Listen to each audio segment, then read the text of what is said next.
It's like, you try not to laugh at stuff like that. It's an old administrative building or something of some kind, and if you see the tracks coming up, Yeah. those are tank tracks going up the steps right there. And that's the hole in the back of the building where it came out.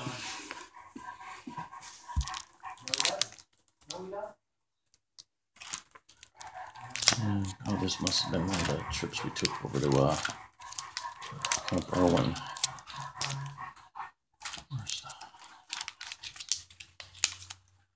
That's when the deuce and a half broke going up the hill. The gears locked up.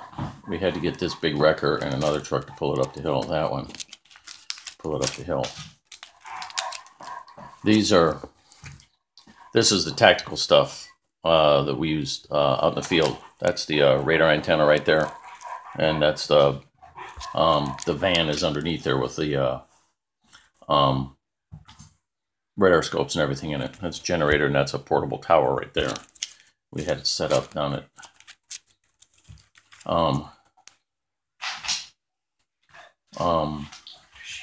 just down in Seoul at our headquarters down there.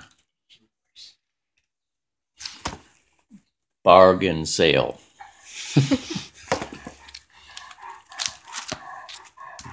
There it is. Explosive. Means it's flammable. But everything, all the markets and everything, were pretty much open air. They, like the other ones, stuff hanging in the windows and just everything kind of out. Like this. I mean, everything's just sort of out. That's the Hawk missile battery that was south of us. They had Hawk missiles for air defense, and they also had artillery that they used to lob over the top of us to, the 175 Canadian shells, they go like 25 or 30 miles. And they'd have target practice, and they'd lob them over the top of us and hit impact areas on the other side of us. It's like, we hope that they didn't have a short round one time. Unless we weren't flying on a Cobra again. These are rice paddies. They cover up in the winter. In spring, they kind of use them like, it's almost like greenhouse effect. And the little shoots come out. And then that's, this is down around Seoul.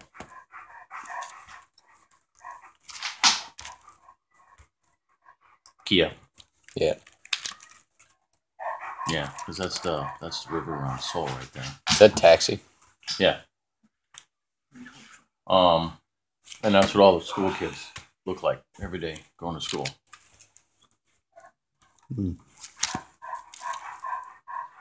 Oh, this one went flying on the C-12. Went down to Osan Air Base. And went flying around the country. It was kind of neat. Except they took a bunch of my pictures after I got them developed. Food. Eggs. Rice. Yeah. Kimchi.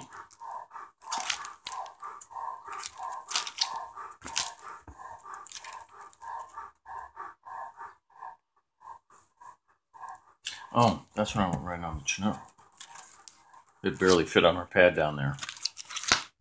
I think that's probably about it. The rest of the stuff I think is probably for Greg. At the time, it was the fastest helicopter. What was that? Honey wagon. They go to your house and pump out the poop. Carry it away. And actually, they take it out of there because that's one of their little tractors that they had, and they take it and put it on the rice paddies. And I think that's Hankook Tire right there. This was a USO show that came to Camp Irwin, which was really pretty cool. And this is just some other stuff. This is obviously more springtime. Down around Seoul, they have a bunch of the temples, Buddhist temples, and all that kind of stuff. This was somewhat of a mistake, but it was kind of funny. I bought those tennis shoes when I was over there. I bought 2 pairs of tennis shoes, and the total was like $7. This exact same pair of tennis shoes at the time was in the JCPenney catalog for $15.95. So.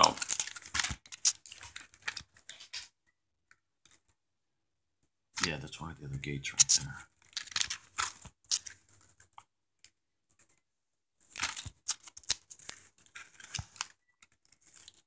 This was the inside of our facility. That's actually our telephone right there. It's a microwave, and this is all the stuff at that time it took to operate it. We had an antenna, and then we would call this place that was Camp House, that was about halfway between us and Seoul, and we'd say, "Seoul, please." Okay.